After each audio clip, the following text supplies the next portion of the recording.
Hello aspirants, welcome back to TAF IAS Academy. So இன்னைக்கு news articles discussion start பண்ணிடலாம். First news article பாருங்க. NSO Survey shows better health seeking behavior, relatively low medical charges. Okay. So இது வந்து ரொம்ப ரொம்ப இம்பார்ட்டண்ட்டான ஒரு data finding தான் சொல்லணும். நமக்கு house hold consumption health survey இருக்கு இல்லையா, அதனுடைய 80th ரவுண்ட் இப்போ ரீசெண்டாக கண்டக்ட் பண்ணியிருக்காங்க. NSO, that is National Statistical Office, which comes under Ministry of Statistics and Program Implementation. இப்போது இவங்க கண்டக்ட் பண்ணியிருந்ததில் நிறைய விஷயம் அந்த ஹெல்த் ரிப்போர்ட்டில் நிறைய ஃபைண்டிங்ஸ் இருக்குது. அதுதான் இப்போ நம்ம ஒவ்வொன்றா பார்க்க போகிறோம். First of all, rising health awareness, that is proportion of the population reporting ailments. அதாவது மக்கள் மொத்தமாக இருக்காங்க இல்லையா, தமிழ்நாட்டில் இப்போ சர்வே எடுத்திருப்பாங்க இல்லையா, அந்த மக்கள் தொகையில் அந்த டிசீஸ் இருக்குது, எனக்கு ஒரு பிரச்சனை அப்படின்னு சொல்லிட்டு ஹாஸ்பிட்டலுக்கு வராங்க இல்லையா, அந்த ப்ரப்போர்ஷன் வந்து டபுள் ஆகியிருக்கு. ஓகே, ஸோ இது வந்து ரூரல் ஏரியாஸில் 12.2% அதிகமாகியிருக்கு, வேரஸ் அர்பன் ஏரியாஸில் 14.9% அதிகமாகிருக்கு. Which indicates better health seeking behaviour. ஸோ அந்த நமக்கு உடம்பு சரியில்லை, we should approach the health care facility அப்படிங்கிற அந்த ஹெல்த் சீக்கிங் பிஹேவியர் வந்து அதிகமாகி இருக்கு. Okay, it shows rising health awareness. Okay, இதுதான் first and foremost finding. Next பார்த்தீங்கன்னா எக்ஸ்பேன்ஷன் ஆஃப் கவரேஜ். அதாவது நம்ம கவர்மெண்ட் சைடு இருக்கக்கூடிய ஹெல்த் இன்சூரன்ஸோ இல்லை ஃபினான்சிங் ஸ்கீம்ஸோ அதில் மக்கள் என்ரோல் பண்ணுறக்கூடியது பார்த்திங்கன்னா ஆல்மோஸ்ட் ட்ரிப்பிள் ஆகியிருக்கு. ஓகே, ஸோ 45.5% ரூரல் ஏரியாஸ்லேயும் வேரஸ் அர்பன் ஏரியாஸில் 31.8%ஆகவும் அதிகமாகிருக்கு. So expansion of coverage, health insurance, financing schemes, நமக்கு அந்தந்த ஹெல்த் செக்டர் பொறுத்த வரைக்கும், ஹெல்த் கேர் பொறுத்த வரைக்கும் என்னென்ன ஃபெசிலிட்டிஸ் கவர்மெண்ட் அரேஞ்ச் பண்ணி இருக்காங்களோ அதில் என்ரோல்மெண்ட் அதிகமாகியிருக்கு. அண்ட் தென் மூணாவது ரொம்ப முக்கியமான விஷயம், மெட்டர்னல் ஹெல்த் மைல்ஸ்டோன். அதாவது இன்ஸ்டிடியூஷனல் டெலிவரிஸ், இது வந்து கண்ட்ரியிலே வந்து ஓவராலாக அதிகமாகிருக்கு.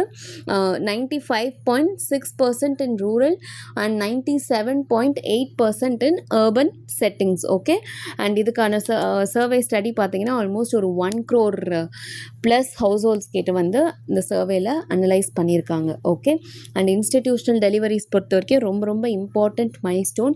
அது ரூரல்லையும் சரி அர்பன்லையும் சரி. அதாவது குழந்தை பேருக்காக, மகப்பேருக்காக மருத்துவமனையை அணுக வேண்டும் அப்படிங்கிற ஒரு விஷயம். ஓகே, இன்ஸ்டிடியூஷனல் டெலிவரிஸ், எவ்வளவு குழந்தைகள் மருத்துவமனை மூலமாக பிறக்கிறது, வீட்டிலேயே பிரசவம் பார்க்காம அது வந்து ஒரு ஹாஸ்பிட்டல்லையோ இல்லை பிஹெச்சிலேயோ ஒரு மருத்துவருடைய உதவியில் குழந்தை பிறக்குது இல்லையா, அதுதான் institutional delivery. Child birth occurring in a health care facility with skilled attendance. Okay, so அதுதான் இன்ஸ்டிடியூஷனல் டெலிவரி. அண்ட் அது வந்து ரூரல் ஏரியாலையும் சரி அர்பன் ஏரியாலையும் சரி ரொம்பவே அதிகமாக இருக்குது. இது வந்து த்ரூ அவுட் த கண்ட்ரி தான். Okay, now expenditure trends and health outlook. அதாவது செலவுகள், மருத்துவ செலவுகள், affordable public care. First of all நமக்கு ஓவராலாகவே hospitalisation, especially we are talking about public facilities here, ஜிஹெச்லேயோ இல்லை பிஹெச்சி இல்லை அர்பன் பிஹெச்சி, இந்த மாதிரி நமக்கு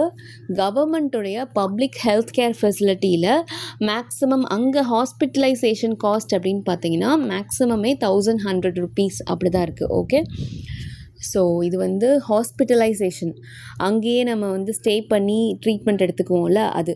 வேரஸ் நான் ஹாஸ்பிட்டலைசேஷன் அவுட் பேஷண்ட் கேர் அப்படின்னு பார்த்தீங்கன்னா அதனுடைய காஸ்ட் ஆல்மோஸ்ட் 0 தான் இருக்குது. Okay, and out of pocket expenditure, திடீர்னு நமக்கு மருத்துவ செலவு ஏற்படுது இல்லையா, அது கையிலேருந்து எடுத்து செலவு பண்ணுறது அப்படிங்கிறது எவ்வளோ இருக்குது மேக்ஸிமம் அப்படின்னா, திடீர்னு அவுட் ஆஃப் பாக்கெட் அப்படின்னா 11,000 rupees கிட்ட வந்து இருக்குது. ஓகே, ஸோ பெர் ஹாஸ்பிட்டலைசேஷன் கேஸ்க்கு வந்து ஆல்மோஸ்ட் ஒரு 11,000 rupees வந்து இருக்குது.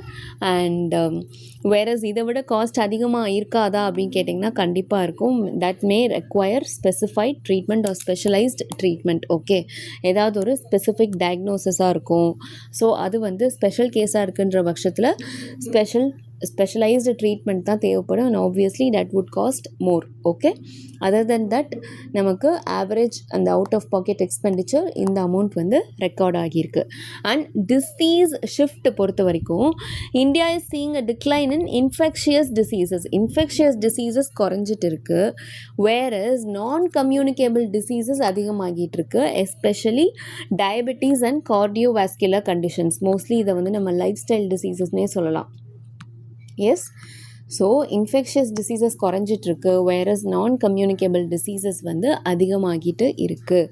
And what is the key take away here? High medical expenditure is not wide spread. இந்த மாதிரி அவுட் ஆஃப் பாக்கெட் எக்ஸ்பெண்டிச்சர் ஆகுறது இதெல்லாம். And also majority of citizens can now access essential health care at very low or no cost. Okay, so அந்தளவுக்கு government health care facilities வந்து அதிகமாக provide பண்ணியிருக்காங்க. இப்போ out patient கேர்லாம் பார்த்தீங்கன்னா இட் இஸ் நியர்லி ஜீரோ. கரெக்டாக? So very low or no cost, அதுதான் வந்து key take away from this news article. Okay, so that's all about this one. Next news பாருங்கள். India and China discuss LAC stability regional security. So India and China உங்களுக்கே தெரியும், line of actual control long standing issue. கரெக்டாக? And அதையுமே இப்போ நமக்கு SEO defence minister meeting நடந்துகிட்ருக்கு பிஷ்கெக்கில், கிர்கிஸில். So அந்த மீட்டிங்கில் சைனீஸ் கவுண்டர் பார்ட், அதாவது சைனீஸ் டிஃபென்ஸ் மினிஸ்டர் இருப்பாங்க இல்லையா, அவங்களோட டிஸ்கஸ் பண்ணியிருக்காங்க. அண்ட் எஸ், எல்ஏசி பொறுத்த வரைக்கும் we have discussed a lot about it, line of actual control. அந்த நமக்கு நிறைய செக்டர்ஸ் இருக்குது இல்லையா, பார்த்துருக்கோம் இல்லையா. Yes, western sector, middle sector and eastern sector. இந்த பக்கம் அருணாச்சல் பிரதேஷில் என்னென்ன இஷ்யூஸ் இருக்குது, நிறைய ப்ராவின்சஸை வந்து சைனா நேம் பண்ணிகிட்ருக்காங்க. எஸ், பார்க்குறோமா? ஸோ அது எல்லாமே வந்து டிஸ்கஸ் பண்ணியிருக்காங்க. எல்ஏசி ரீஜன் ஸ்டேபிளாக இருக்கணும் and also we need to ensure regional security அப்படிங்கிறதையும் ரீட்ரேட் பண்ணியிருக்காங்க. அண்ட் ஃபர்தராக அகெயின் உங்களுக்கு Shanghai cooperation, it was established in 2001 in Shanghai and it is one of the largest regional organization promoting political, economic and security cooperation. இதில் member states யாரெல்லாம் இருக்கா? India, Russia, China, Kazakhstan, Kyrgyzstan, Pakistan, Tajikistan, Uzbekistan, Iran and Belarus. ரீசெண்டாக add பண்ண members தான் Iran and Belarus. பார்த்துருக்கோமா? And India is not a founding member. India became a full member of the grouping in 2017 and ரீசெண்டாக that is 2022-23 India even assumed its presidency, chairmanship கூட கிடைச்சது. Okay, underlining its growing role in regional security and multilateral cooperation. இப்படி தான் நீங்கள் news again and again read பண்ணும்போது you don't need to revise at all. நீங்கள் news பேப்பரை read பண்ணுறதே revision தான். ஸோ எஸ்சிஓ பற்றி ஈஸியாக கவர் பண்ணிட்டோம். One international or regional grouping பற்றி over. Okay, so that's all about this one. Next news பாருங்கள். Increased imports by natural gas stocks in March. Okay, so மார்ச்சில் நம்மளுக்கு நேச்சுரல் கேஸ் இம்போர்ட்ஸ் வந்து அதிகமாக இருக்குது. அதாவது எல்என்ஜியோடைய இம்போர்ட் வந்து அதிகமாக இருந்திருக்கு. அண்ட் அது ஃபர்தராக இந்தியாவில் நேச்சுரல் கேஸினுடைய சேல் வந்து க்ரோ ஆகிறதுக்கு காரணமாக இருக்குது அப்படிங்கிறது தான் இந்த news. So first of all இந்தியாவுடைய நேச்சுரல் கேஸ் லேண்ட்ஸ்கேப் மொத்தமாக நமக்கு என்ன நியூஸ்? ஆக்சுவலி எல்என்ஜி வந்து அதிகமாக இம்போர்ட் பண்ணியிருக்கோம். அதாவது எல்என்ஜி இம்போர்ட்ஸ் லாஸ்ட் மந்த்துக்கு மார்ச்சில் அதிகமாக இருக்குது. அதனால் நேச்சுரல் கேஸினுடைய சேல் வந்து அதிகமாக இருக்குது. ஓகே, ஆல்மோஸ்ட் ஒரு 7.8% இந்த மார்ச் மந்தில் க்ரோ ஆகியிருக்கு. ஓகே, அண்ட் எல்என்ஜி இம்போர்ட்ஸ் வந்து அதிகமானது தான் அதுக்கான மேஜர் காரணம். So 20.5% year on year jump வந்து நம்ம எல்என்ஜி செக்டார் பொறுத்த வரைக்கும் ரெக்கார்ட் பண்ணியிருக்கோம். வைரஸ் டொமெஸ்டிக் ப்ரொடக்ஷன் அப்படிங்கிறது பார்த்தீங்கன்னா ஆல்மோஸ்ட் 4.9% கம்மியாகியிருக்கு. Okay, so gross domestic production கம்மியாக இருக்குது. நெட் டொமெஸ்டிக் ப்ரொடக்ஷன் சேலுக்கு இருக்கிறதுமே கம்மியாக இருக்குது. Okay, and high dependency net domestic production now accounts for only 83% of total gross production, highlighting increasing reliance on imports. So நமக்கு டொமெஸ்டிக் ப்ரொடக்ஷன் கம்மியாக இருக்குது அப்படின்னா என்ன reason? we are widely being dependent on imports. Okay, so இது வந்து ஒரு major இதுவாக இருக்குது. தென் Geopolitical impact and strategic outlook. West Asia crisis. March 2026 marks the first full month of the regional conflict. ஏன்னா நமக்கு பிப்ரவரியில் தான் அந்த கான்ஃப்ளிக்டை வந்து கொஞ்சம் கொஞ்சமாக ரைஸ் ஆகி ஸ்டார்ட் ஆகிருக்கும் கரெக்டாக. ஸோ மார்ச் மந்த் தான் first full month of the regional conflict. அதனுடைய இம்பேக்ட் வந்து நமக்கு மார்ச்சில் தான் தெரியும். ஏன்னா அந்த டைமில் தான் நமக்கு ஸ்ட்ரெயிட் ஆஃப் ஹார்மோஸில் இஷ்யூ வருது, crude oil import, LNG import இதெல்லாம் வந்து அஃபெக்ட் ஆகுது கரெக்டாக. ஸோ அது அண்ட் தென் நமக்கு சப்ளை செக்யூரிட்டி, அதாவது சப்ளை என்ஷூர் பண்ணும். எல்என்ஜி பொறுத்த வரைக்கும், எல்பிஜி பொறுத்த வரைக்கும் சப்ளை என்ஷூர் பண்ணும். அதுக்கு கவர்மெண்ட் என்ன பண்ணுச்சு, on March 9th natural gas control order வந்து இஷ்யூ பண்ணாங்க to protect priority sectors. So maintaining 100% supply for house hold PNG and CNG for transport, இது வந்து என்ஷூர் பண்ணியிருந்தாங்க. அண்ட் தென் அகெயின் நமக்கு யூஏஇயோடைய எக்ஸிட் ஃப்ரம் ஒபெக், இது வந்து நமக்கு லாஸ்ட் நியூஸில் நம்ம டிஸ்கஸ் பண்ணியிருக்கோம். ஸோ இது மூலமாக நமக்கு ஃப்ரைட் காஸ்ட் ரெடியூஸ் ஆகும், இது ஆல்ரெடி நம்ம பார்த்துருக்கோம். And also flexible bilateral energy agreement, ஃபர்தராக நம்ம யூஏஇ கூட அக்ரிமெண்ட் போடுறப்போ it would ensure flexibility, strategic flexibility. Yes பார்த்தோம் ஆல்ரெடி இது நம்ம. Okay. And then future target பொறுத்த வரைக்கும் என்ன, India remains focused on increasing natural gas to a 50% share of its energy mix by 2030 through enhanced domestic exploration and storage. So இது வந்து இன்னுமே India remains committed to this set target. Okay. So that's all about this one. Next news பாருங்க, government proposes E100 as approved fuel. So ministry of road transport and highways வந்து ஒரு draft notification proposal வந்து issue பண்ணியிருக்காங்க. E100 அதாவது 100% ethanol, அதை வந்து ஒரு approved ஃபியூவலாக ரெக்கக்னைஸ் பண்ணுறதுக்கு. ஓகே.